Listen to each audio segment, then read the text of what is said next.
सबसे पसंदीदा नाटकों में से एक है आषाढ़ का एक दिन, जो कि मोहन राकेश जी द्वारा लिखा गया है। यूँ तो ये नाटक अस्तित्ववादी विचारधारा पर आधारित है और इसमें मूल बात यही है कि हम सब कहीं ना कहीं आधे अधूरेपन से ग्रस्त हैं। हम सब कहीं एक प्रामाणिक जीवन जीने की चाहत में और भी ज़्यादा अप्रामाणिक होते जा रहे हैं।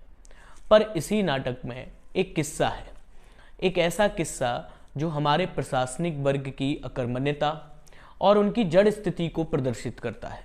एक ऐसा किस्सा जो दिखाता है कि किस तरह से हमारे प्रशासनिक अधिकारी कोई भी नया निर्णय लेने में घबराते हैं।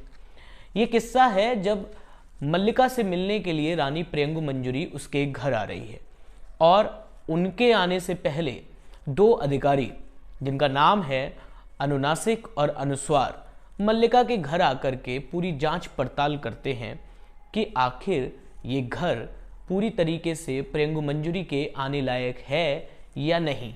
इस दौरान उन दोनों में कुछ बहस होती है और वो बहस इस मज़ेदार स्थिति को दिखाती है। वही अंश मैं आज आपके सामने पढ़ने जा रहा हूँ।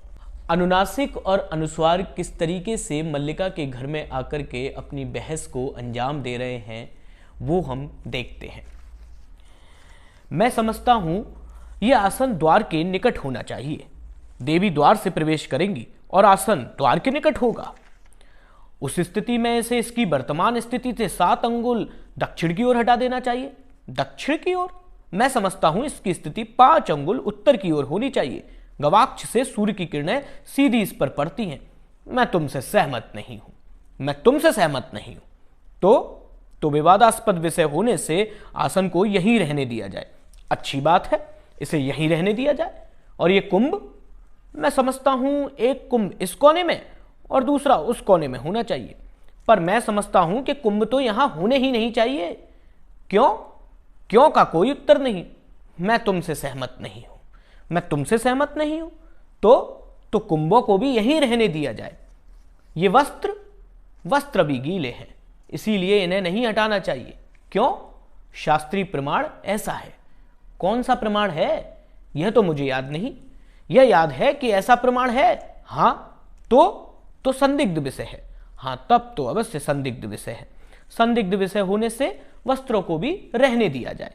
अच्छी बात है, वस्त्रों को भी रहने दिया जाता है।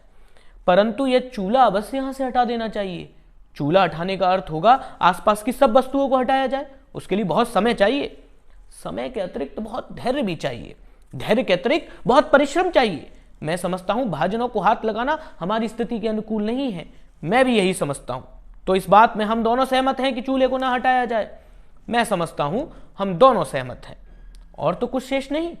मेरे विचार से कुछ भी शेष नहीं, अभी शेष है। क्या?